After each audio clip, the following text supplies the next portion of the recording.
Eh bien, bonjour à toutes et bonjour à tous. Bienvenue sur Extraterrien, dans cette nouvelle édition de la série spéciale qu'on fait avec Pierre David et l'Académie de la Haute Performance sur la préparation mentale, dont le but c'est de vous donner le maximum d'outils pour vous faire progresser en tant qu'athlète, mais aussi en tant qu'être humain. Vous pouvez nous retrouver tous les premiers vendredis du mois. On aborde un différent sujet.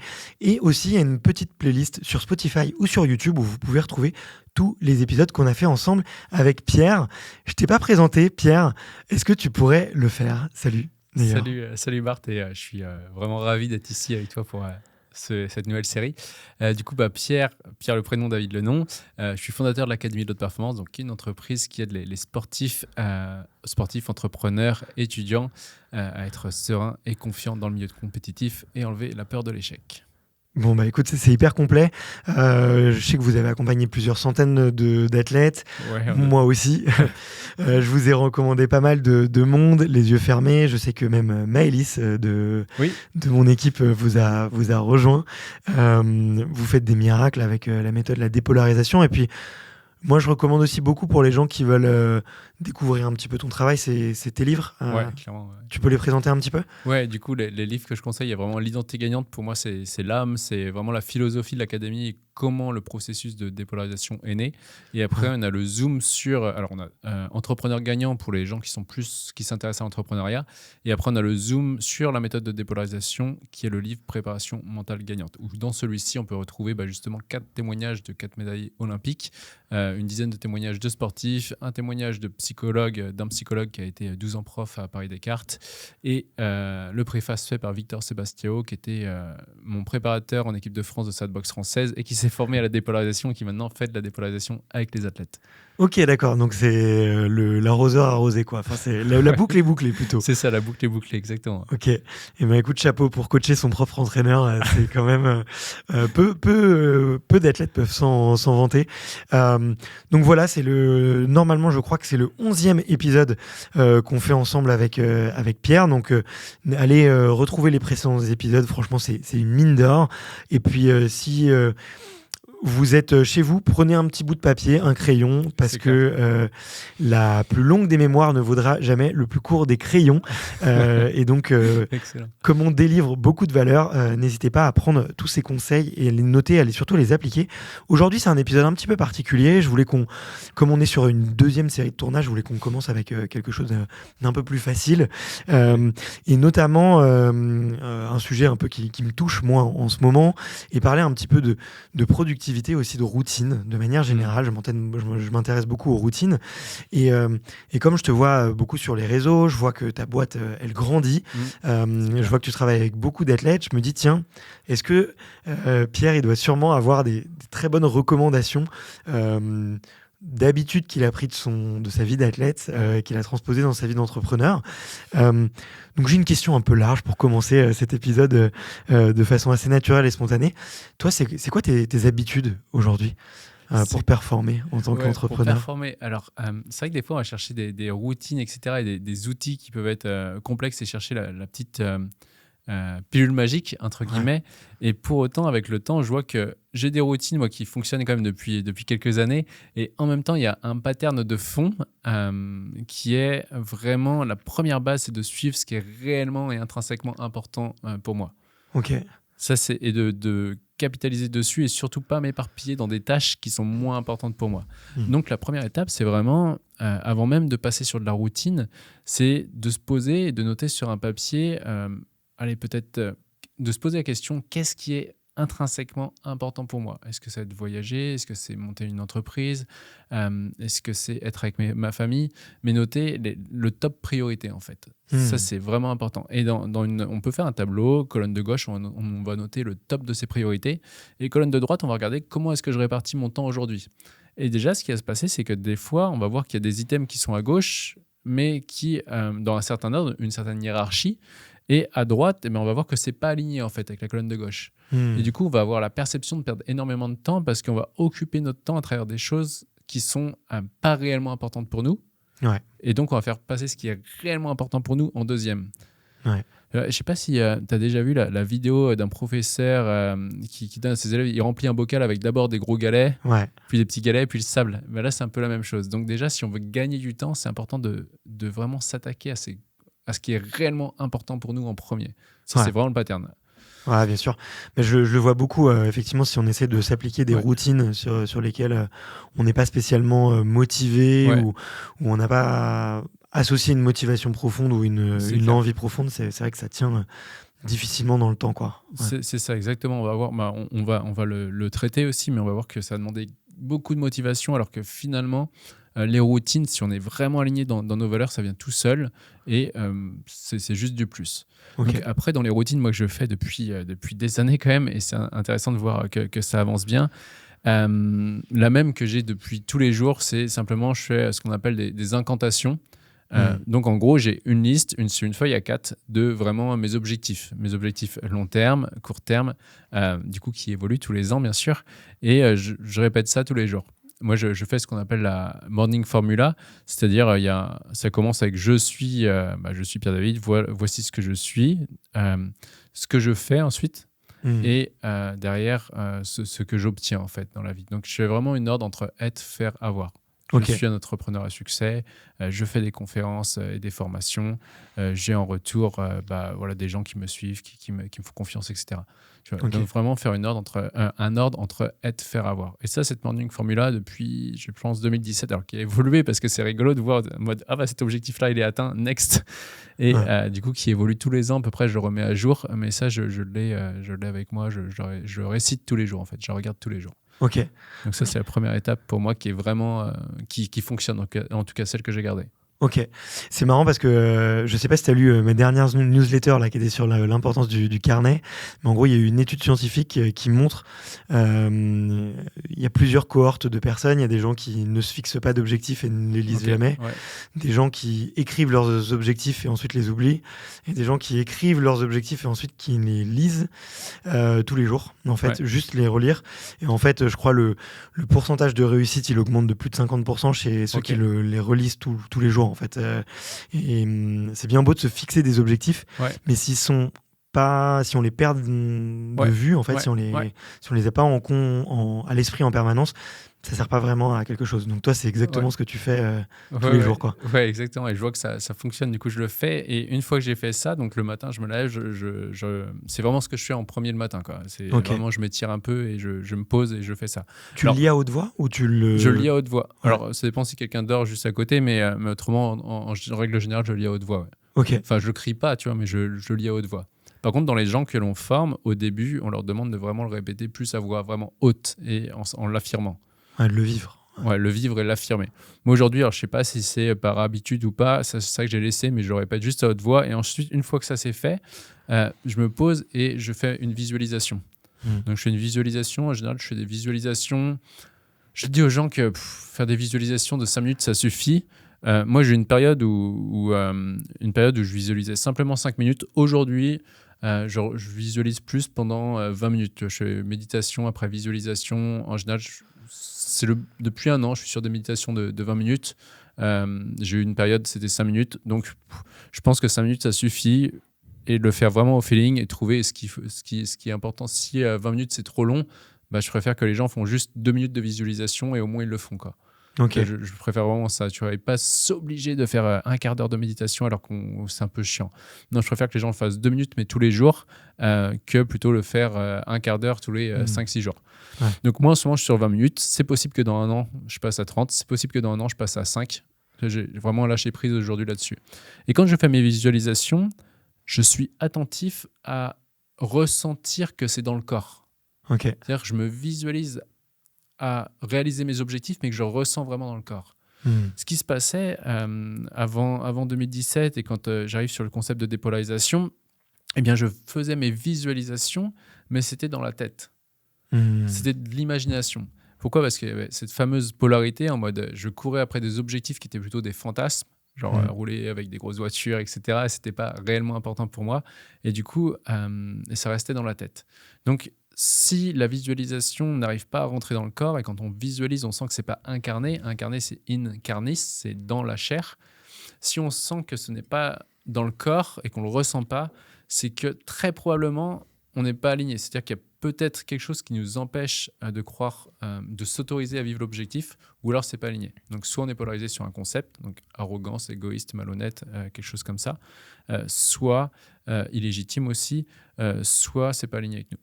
Ok. Donc c'est vraiment intéressant la visualisation de se dire ok, est-ce que quand je visualise, je le ressens. Ouais, ok. Voilà. Et tu vas visualiser du coup ton toi du futur. Tu visualises toi en train de réaliser les étapes. Est-ce que tu pourrais préciser un petit peu plus exactement. Et le alors contenu? en fait, ça va dépendre. Ça va dépendre des fois. Des fois, je me visualise simplement en train de réaliser les étapes. Des fois, je visualise simplement entre ça y est, c'est déjà réalisé. Qu'est-ce que je ressens? Qu'est-ce que je ressens quand c'est déjà réalisé? Vous pouvez lire le docteur Joe Dispenza là-dessus, où c'est vraiment chez lui que ça, je l'ai appris, de vraiment ressentir comme si c'était déjà fait, quoi. Je suis déjà l'être humain qui a manifesté le résultat. Là, nous, quand on fait les visualisations avec les performeurs qu'on accompagne, on leur fait souvent visualiser en premier. On leur fait visualiser le résultat comme s'il était atteint. Et ensuite, on va vraiment poser la question, OK, trouve l'identité de toi qui a déjà manifesté ce résultat. C'est-à-dire que si tu as cet état d'être tous les jours, c'est normal que le résultat se manifeste. Puisque notre identité, donc on est des êtres humains, notre identité va créer du coup un état énergétique qui va emmener le corps à faire des choses. Et du coup, on va augmenter les probabilités d'obtenir un résultat. Donc, être, faire, avoir. Donc ça, on peut faire ça. Donc vraiment, ok, ça y est, j'ai mon objectif, il est déjà fait. Ok, qu'est-ce que je ressens là? C'est comme si je pouvais me tuner en quelque sorte à la fréquence radio qui manifeste ce résultat. Il n'y a pas d'autre choix. Si je suis cette personne-là, je manifeste ce résultat. Et du coup, c'est essayer d'identifier les traits de personnalité qui vibrent ou qui ressortent justement quand tu visualises. Ouais, exactement. Quand on va lire chez le docteur Joe Dispenza, il va vraiment nous faire noter ok, on a le résultat, qu'est-ce qu'on ressent vraiment? Est-ce que je vais ressentir la liberté, de la fierté, de la gratitude? Et on va ressentir toutes ces émotions-là et essayer d'avoir la même façon de penser. Tiens, comment pense le moi du futur qui est déjà champion du monde, par exemple? Donc ça, c'est la deuxième étape. Et ensuite, en troisième étape, ça, je le fais tous les matins. Je note, tu vois, moi aussi, je suis un fan du carnet. Je l'ai là, il me quitte pas, ce carnet, depuis... bien sûr, c'est plus le même, mais depuis peut-être au moins 8 ans, j'ai tout le temps un carnet. Je vais noter les 3 choses à faire dans la journée. C'est-à-dire, je note pas 15 choses, j'ai une to-do, mais ces 3 choses-là, quoi qu'il arrive, c'est fait, en fait. Ok. Tu vois, et du coup, je fais OK, ça c'est fait, ça c'est fait, ça c'est fait. Et quoi qu'il arrive, ma journée, elle est gagnée si ces 3 choses-là sont faites. Si les autres ne sont pas faites, bah, c'est moins grave. Mais ces 3-là, elles seront faites. Parce que c'est le petit pas qui... Enfin, moi, j'ai mis du temps à comprendre et à intégrer ce concept du petit pas, en fait. Petit pas plus petit pas, par effet cumulé, c'est ce qui fait qu'on arrive à des choses extraordinaires. Du coup, je suis vraiment en mode, OK, c'est quoi la petite action? Si je la fais aujourd'hui, j'avance un tout petit peu vers mon objectif. Donc voilà, la routine, moi, c'est vraiment ça. Matin, incantation, visualisation et noter sur un carnet les 3 choses les plus importantes. Et le soir aussi, alors ça, je le fais plus, mais je l'ai fait pendant des années. J'ai dû le faire au moins 3 ans. J'invite vraiment les personnes qui écoutent à le faire au début si on commence ces habitudes, c'est de noter. Je pense que tu le faisais aussi, Bart, j'avais vu un de tes posts, tu sais, les fiertés de la journée, en fait. Ouais, je te le dirai juste après ce que je fais. Super. Et du coup, moi, je mettais ce pourquoi je peux avoir de la gratitude aujourd'hui. Et j'avais entendu ça chez des entrepreneurs aux États-Unis qui disaient lève-toi avec la faim le matin et couche-toi en étant rassasié, quoi. Donc le matin, tu dis ok, je cours vers mes objectifs, et le soir, tu dis waouh, c'est trop bien, j'ai avancé par mes objectifs. Du coup, je notais au moins 5-6 choses pour lesquelles je pouvais avoir de la gratitude dans ma vie. Ok. Mais écoute, je vais te prendre la formule en tout cas du matin. Parce que moi, j'ai une liste où en fait, effectivement, avec des alors je les appelle affirmations positives ou les mantras, tu vois.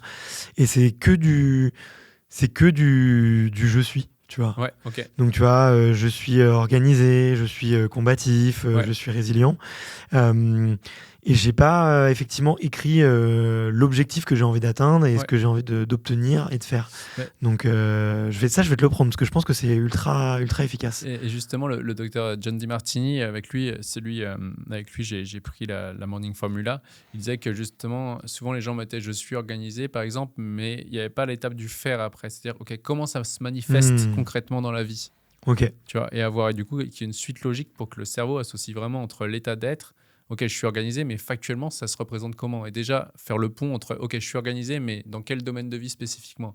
Parce que selon De Martini, déjà, on ne peut pas être organisé dans tous les domaines de vie, mais simplement dans les domaines de vie qui sont importants pour nous. Ouais, donc, exactement. tu vois, je suis organisé.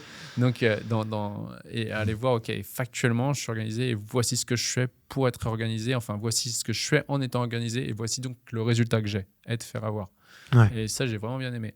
Et après, De Martini, il disait aussi, pour ceux qui font des exercices comme ça de visualisation et qui arrêtent au bout de 3 semaines, De Martini disait on ne peut pas affirmer qu'une affirmation ou une incantation fonctionne ou ne fonctionne pas si on ne l'a pas essayé pendant 2 ans tous les jours. Ouais, je suis assez d'accord. Okay. Donc, et moi, ce qui est vrai, hein, c'est vrai que des fois, on fait un truc pendant 3 semaines, quand on commence, si on arrête, on dit ça ne marche pas. Et finalement, quand on s'y met, moi, je vois que, ouais, en effet, ça fonctionne, en fait. Si on tient dans le temps sur des années, et encore une fois, c'est du petit pas, quoi. C'est un truc qui prend 5 minutes par jour, mais sur des années, ça fonctionne, quoi. Ouais.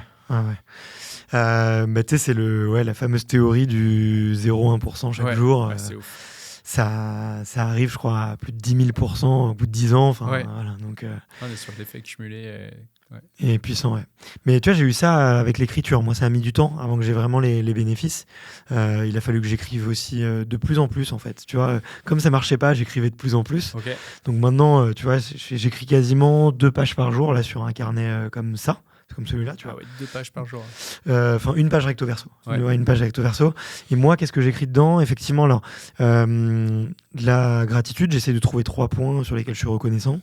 3 points sur lesquels je suis fier. 3 choses qui ont été dures, mais que je suis fier d'avoir accompli. 3 apprentissages. Ça, c'est un super exercice parce que ça permet de tourner, je trouve, les échecs de façon un peu positive. Et aussi, ça forme, je trouve, en fin de journée, ça te pousse un peu à cristalliser quelque chose que tu aurais pu mieux faire ou quelque chose qui clochait un peu, tu vois, dans le comportement. Et donc ça, et je pense que c'est cette partie-là qui a été la plus importante pour moi. Après, j'essaye aussi d'écrire les décisions qui sont en suspens aussi. Pour essayer de les sortir de mon cerveau. Tu vois, des fois, il y a des trucs qui sont un peu fatigants, t'oses pas décider sur quelque chose, et du coup, les écrire, ça les sort. Voilà, donc déjà, c'est pas mal, hein, j'écris pas mal. Mais plus de l'écriture libre. Mais en tout cas, je vais te piquer tout ça. Est-ce que tu as des routines un peu plus, moins sur la partie mentale, mais un peu plus sur la partie, je sais pas, santé ou je sais pas, est-ce que tu as des dogmes ou des croyances plus sur la partie santé de manière un peu générale? Non, pas vraiment. Encore une fois, je suis vraiment au feeling, et depuis... Et en plus, là, depuis quelques temps, j'ai un peu lâché le sport où avant, je me forçais vraiment à courir ou faire du sport tous les jours. Je voyais que des fois, ça me fatiguait dans la journée et je récupérais mal. Et du coup, j'étais moins productif au niveau entrepreneuriat. Du coup, maintenant, j'ai lâché prise dessus. Et tu vois, il y a des fois, je vais faire du sport 5 fois par semaine. Et il y a des fois, je vais en faire que 2 fois par semaine. Et je me fiche vraiment la paix. Je pense que c'est le gros gap que j'ai passé sur la routine. Et... je pense que c'est vraiment important de savoir ce qui est important pour nous. Aujourd'hui, ce qui est important pour moi, c'est plus le sport. C'est plus le sport, ça l'a été un moment, et auquel cas je payais le prix pour être performant en sport. Aujourd'hui, ce qui est important pour moi, c'est performer en entrepreneuriat, et auquel cas, maintenant, les routines que je vais mettre en place, je vais mesurer si elles viennent alimenter et nourrir l'entrepreneuriat ou pas. Et c'est-à-dire, je ne vais plus faire du sport parce qu'on m'a dit que c'était bien pour la santé. Je vais dire, ouais, mais ok, c'est l'entrepreneuriat qui est bon. Et si ça me frustre de faire trop de sport, tu vois, je vais arrêter, en fait. Ou je vais vraiment le faire au feeling parce que je sens que là, c'est bon, j'ai besoin de courir et du coup, je vais courir. Au niveau nourriture, les routines, non, c'est surtout le midi, même quand je suis au restaurant, je prends pas d'alcool. Ça, c'est vraiment une habitude où je joue avec l'alcool. Ça me fait un pic de déconcentration après qui est assez fort, juste un verre. Ouais. Donc le midi, je bois surtout pas d'alcool et je mange assez léger, tu vois. Et souvent, quand même, depuis un moment, je suis plus je déjeune. Souvent, je mange rien de dur avant midi et demi. Donc, je suis plus en jeûne intermittent depuis quelques temps. Je vois que je suis beaucoup plus productif et dès que je mange, j'ai un pic, je sais pas si c'est un pic de glycémie ou pas, mais j'ai un coup de barre ensuite derrière. Ouais, ok. Donc, je vois qu'aujourd'hui, souvent, je mange plus le matin. Ouais. Et t'as jamais essayé de faire un peu low carb, du coup, même le midi, pour avoir moins ça? Parce que moi, je l'ai. J'ai un peu ce pic de glycémie assez souvent, donc fini les sucres rapides, ça c'est sûr. Mais et je m'intéresse de plus en plus effectivement à être très low carb le midi et je vois que ça marche pour moi. Tu vois. Low carb, c'est quoi? Grosso modo, tu vas essayer de supprimer ce qui est féculent, donc de supprimer au maximum les sucres, que ce soit sucre lent et sucre rapide. Alors forcément, il y a des classements parmi les sucres, mais tu vois, même le riz et les pâtes le midi, je vais faire attention, tu vois. Je vais faire attention. Moi, j'ai remarqué dans les salades vertes, légumes, ça, c'est bon pour moi le midi. Après, j'ai le petit coup de barre. Ok. Comment est-ce que on a parlé un peu de priorité, on va dire, personnelle. Pour la casquette du préparateur mental et de l'entrepreneur, comment est-ce que tu priorises, peut-être un peu plus de façon rationnelle, ta journée, tu vois? On a parlé un petit peu des 3 tâches, on a parlé un peu de la vision. Est-ce que tu as des petites astuces aussi pour mieux ajuster ta journée et la prioriser? En général, je prends les rendez-vous, par exemple, le matin, j'essaie de travailler et de ne pas prendre de rendez-vous avant 10h30, 11h du matin. Ok. Tu vois, genre, je ne veux pas avoir de visio avant 10h30. 10h30, c'est vraiment le plus tôt. Genre, avant 11h, j'essaye de ne pas avoir de visio ou pas de contact avec un autre être humain en visio. Parce que je vois que ça me pompe de l'énergie, en fait. Okay. Donc, j'ai vraiment la première partie de la matinée où c'est vraiment réservé à la créativité. Moi, j'ai besoin de penser, j'ai besoin d'écrire, d'être dans ma bulle. Et du coup, ça, c'est vraiment très important pour moi. Et du coup, en général, les accompagnements ou les réunions, que ce soit d'équipe ou avec les gens qu'on accompagne, je ne fais pas d'accompagnement avant 11h du matin. Ça, c'est le plus gros truc qui, pour moi, me laisse vraiment du temps.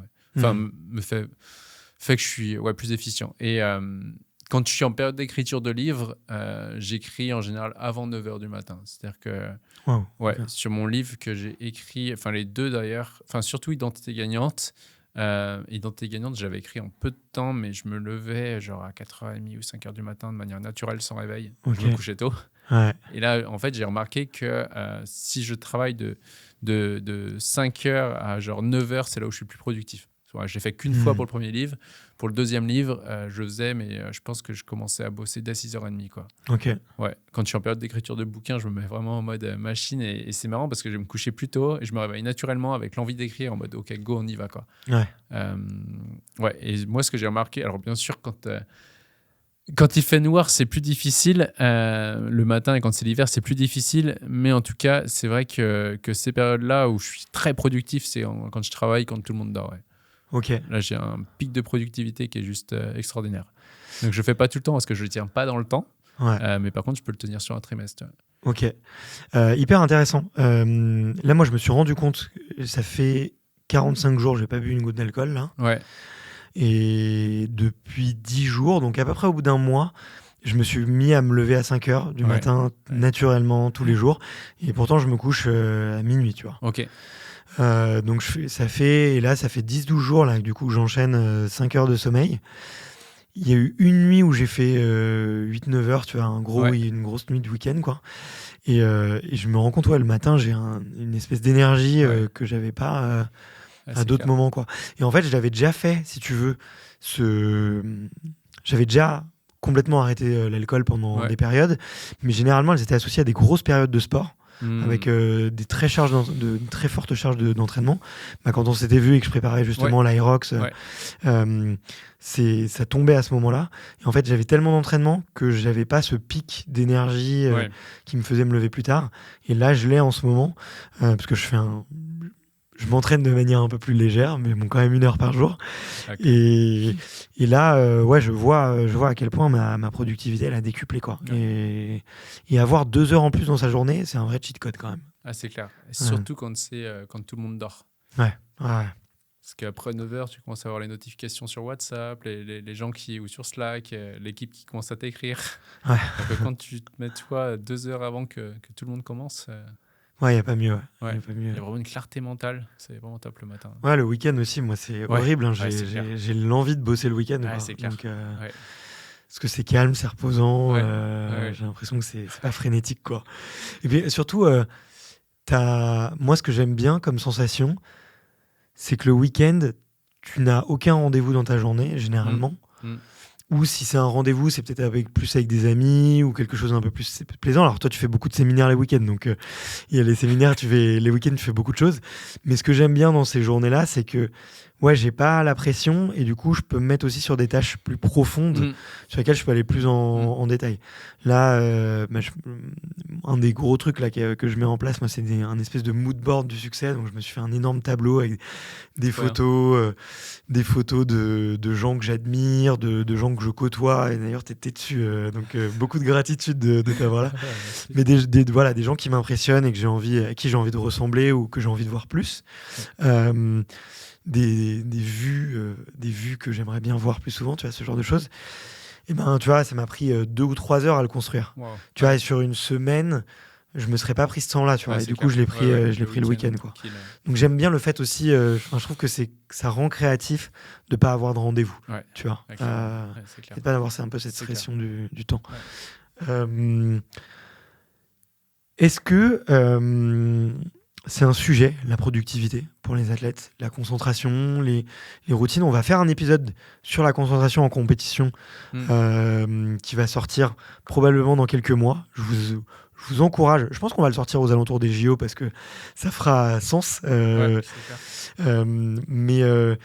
est-ce que tu vois que c'est un sujet, toi qui as pris un peu le meilleur des deux mondes entre l'entrepreneuriat et le sportif, souvent je trouve, moi en tout cas de mon petit périmètre, que quand même les entrepreneurs sont très bien éduqués sur la partie productivité. Les athlètes ont beaucoup de routines, mais ils s'en rendent pas toujours compte. Ils ne vont pas forcément intellectualiser. Comment est-ce que tu parles de routine et d'habitude aux athlètes ? En fait, c'est marrant que tu poses la question, parce que les routines, nous, à part celles avant les compétitions, et celles que j'ai citées juste avant, sauf les 3 objectifs, tu as la visualisation, les incantations. Parce que comme tu l'as dit, en fait, c'est automatisé. Les athlètes, ils ne se rendent pas compte qu'ils ont des routines. Moi, je pense qu'en effet, en tant que sportif de haut niveau, j'ai plus de routines. Tu vois, quand tu as dit ça, j'ai eu un flash en fait de ma vie quand j'étais sportif avec je faisais attention à ce que je mange, j'allais peser, savoir combien de protéines j'allais prendre dans la journée, etc. Que je n'ai plus aujourd'hui. Donc, j'étais beaucoup plus routinier sur le faire, en tout cas, qu'en tant qu'entrepreneur. Donc nous, avec les athlètes, en fait, ils ont déjà leur routine, ils cherchent déjà à gagner du temps, à être plus productifs, à être plus efficients. Et du coup, nous, on va surtout leur amener le point de vue en mode de qui tu es en train de devenir à travers ton sport, et surtout d'avoir une routine de construction à travers ça, à travers les visualisations et les incantations. Mais les routines, en fait, ils les ont, pour la plupart, ils les ont déjà. Hein. Ouais, okay. Dans les sportifs à haut niveau, en tout cas. Ouais, bien sûr.